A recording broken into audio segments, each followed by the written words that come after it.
Assalamualaikum warahmatullahi wabarakatuh. Di video kali ini saya akan menceritakan sebuah kisah misteri tentang tumbal pesugihan. Kisah ini diangkat dari seorang narasumber dan di mana nama dan tempat sudah kami samarkan agar menjaga dari hal yang tidak diinginkan di kemudian hari. Tapi sebelum masuk ke ceritanya, jangan lupa ambil posisi yang paling nyaman dan bunyikan tombol lonceng notifikasinya. Dan cerita pun dimulai.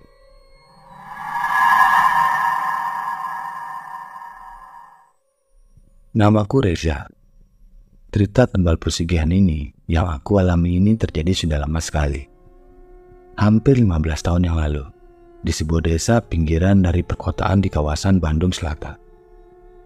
Sebut saja Haji Alam, adalah orang terkaya di kampungku. Sawahnya berhektar-hektar, rumah di setiap daerah, perusahaannya di mana-mana, dan juga kekayaan yang melimpah ruah. Sepertinya tak akan habis sampai 7 turunan. Namun konon menurut orang banyak, khususnya penduduk sekitar, mempunyai praduga kalau kekayaan Haji Alam didapat dari hasil pesugihan. Setiap ada acara apapun, atau apalagi acara ruatan, beliau pasti selalu mengadakan pagelaran wayang golek dengan dalang yang sangat tersohor di masanya. Namun setiap usai acara ruatan tersebut, pasti selalu saja ada yang meninggal dunia ketika pulang dari menonton wayang. Dan korban kematiannya selalu saja tidak wajar. Singkat cerita, suatu hari di kampungku, Haji Alam itu membagikan sedikit hartanya pada masyarakat sekitar. Namun keesokan harinya, salah satu yang menerima pemberian Haji Alam itu meninggal secara tiba-tiba. Padahal sebelumnya tidak sakit ataupun ada keluhan apapun. Namun tiba-tiba mendadak langsung meninggal dunia tanpa diketahui sebabnya. Mulai dari situ, setiap tahun ada saja yang meninggal, entah dari warga ataupun salah satu dari anak Haji Alam, meninggal dunia secara tidak wajar. Hingga yang tersisa hanyalah Haji Alam dan istrinya saja.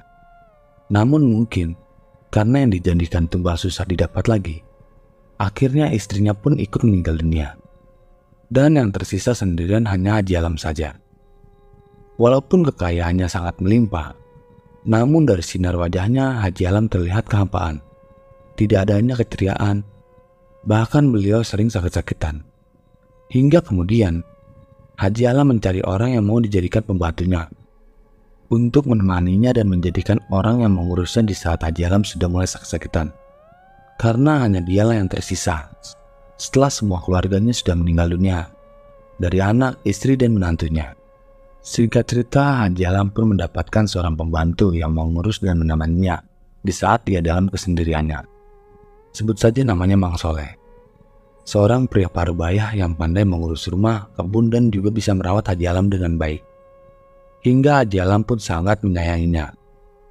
Hingga suatu malam, ketika Mang Soleh sedang duduk di beranda kamarnya di samping rumah Haji Alam, tempat di mana ia istirahat guna melepas lelahnya, tiba-tiba Mang Soleh mendengar ada satu geraman yang asing di telinganya, seperti sebuah geraman seekor binatang buas. Namun Mang Soleh adalah seorang yang punya ilmu agama yang cukup, sehingga tanpa rasa takut, Mang Soleh pun mencari sumber suara itu. Apa saya tidak salah dengar? Kok seperti ada suara binatang buas, ucap Mang Soleh bergumam. Pandangan Mang Soleh pun mencari ke setiap sudut, walau dalam keremangan malam. Namun alangkah kagetnya, ketika ia di sebuah pinggir kolam renang, Mang Soleh melihat sosok makhluk dengan tinggi besar, dengan hanya menggunakan cawat berwarna hijau, dengan mata merah menyala, dengan kedua taring yang runcing dan bertanduk. Astagfirullah, ucap Mang Soleh sedikit kaget, antara percaya dan tidak percaya dengan apa yang ia lihat. Mang Soleh pun langsung membacakan ayat suci Al-Quran yang ia bisa guna mengusir makhluk itu. Namun makhluk itu hanya menyeringai dan berkata pada Mang Soleh, "Tunggu, bagianmu akan segera tiba," kata makhluk itu. Kemudian makhluk itu pun langsung menghilang begitu saja. Keesokan harinya, Mang Soleh jadi banyak diam. Ia tidak mau menceritakan perihal kejadian semalam pada majikannya Haji Alam. Hingga Haji Alam pun bertanya pada Mang Soleh, "Mang, ada apa? Kamu kok jadi pendiam? Tidak seperti biasanya.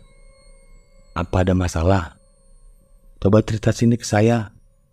Siapa tahu saya bisa bantu, ucap Pak Haji Alam. Namun Mang Soleh hanya menjawab, tidak ada apa-apa Pak Haji. Mungkin karena capek saja, kata Mang Soleh. Kalau capek istirahat saja Mang, ucap Pak Haji menimpali. Mang Soleh hanya tersenyum saja mendengar perkataan Pak Haji.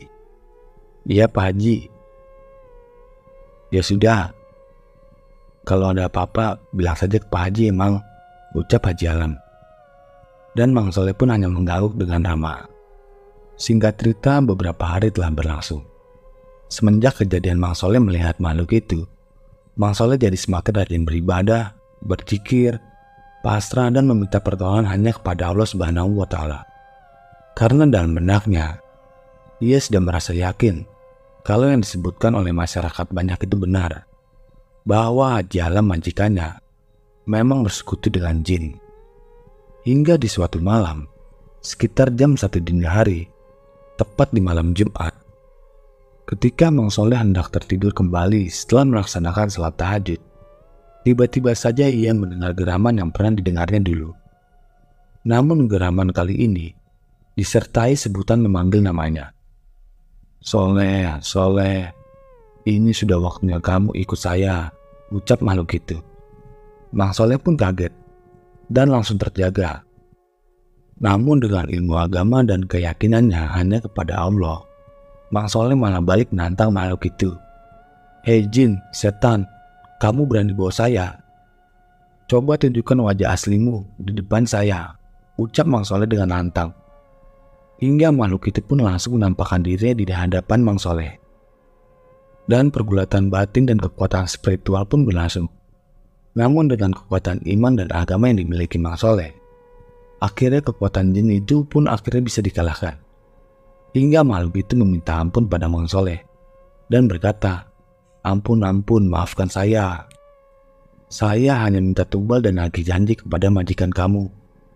Ini perjanjian saya dengan majikan kamu, ucap makhluk itu. Kemudian dijawab oleh Mang Soleh, kamu makhluk lanat, sana pergi. Siapa saja yang sudah kamu bawa dan kamu jadikan tumbal kamu, ucap Mang Soleh. Dan alangkah kagetnya Mang Soleh ketika makhluk itu menceritakan semuanya.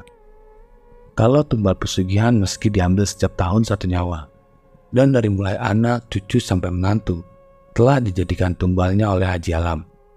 Bahkan masyarakat sekitar pun yang telah merasakan kenikmatan dari kekayaan Haji Alam pun telah menjadi korbannya. Setelah mendengar penuturan makhluk itu, Mang Soleh merapalkan mantra serta doa yang bisa membunuh atau mengusir makhluk itu. Hingga akhirnya, makhluk itu langsung kepanasan dan pergi menghilang begitu saja. Namun sesaat setelah makhluk itu pergi, tiba-tiba saja Mang Soleh mendengar deritan dari dalam rumah. Ternyata suara itu keluar dari mulut Haji Alam menjelang ajalnya. Ketika Mang Soleh sampai di kamar Haji Alam, alangkah kagetnya ketika melihat Haji Alam sudah terbujur kaku dengan mata melotot dan lidah yang menjulur keluar sudah jadi mayat. Innalillahi wa inna ilaihi rajiun, kata Mang Soleh sambil menghampiri mayat Haji Alam yang sudah meninggal dunia dalam keadaan tidak wajar itu. Setelah peristiwa kematian Haji Alam yang sangat tragis, seisi kampung menjadi geger dengan kejadian itu. Tak sedikit yang ingin tahu kejadian seperti apa. Hingga Mang Soleh dipanggil oleh ketua desa setempat untuk menceritakan perihal kejadiannya dari awal hingga akhir. Dan akhir dari kesepakatan bersama desa setempat, dikarenakan ahli waris dari Haji Alam sudah meninggal semua nyaris tak tersisa. Akhirnya semua kekayaan Haji Alam dihibahkan untuk masjid dan panti asuhan di daerah setempat. Dan hal ini menjadi peringatan bagi kita semua. Sebaiknya mencari kekayaan duniawi adalah hasil dari kerja keras dan keberkahan semata. Karena hasil yang didapatkan dari kemusyrikan hanya akan menimbulkan malapetaka di kemudian hari. Dan cerita pun selesai. Bagi teman-teman yang menonton video ini sampai habis, saya ucapkan terima kasih banyak. Dan nantikan video-video kami selanjutnya. Wassalam.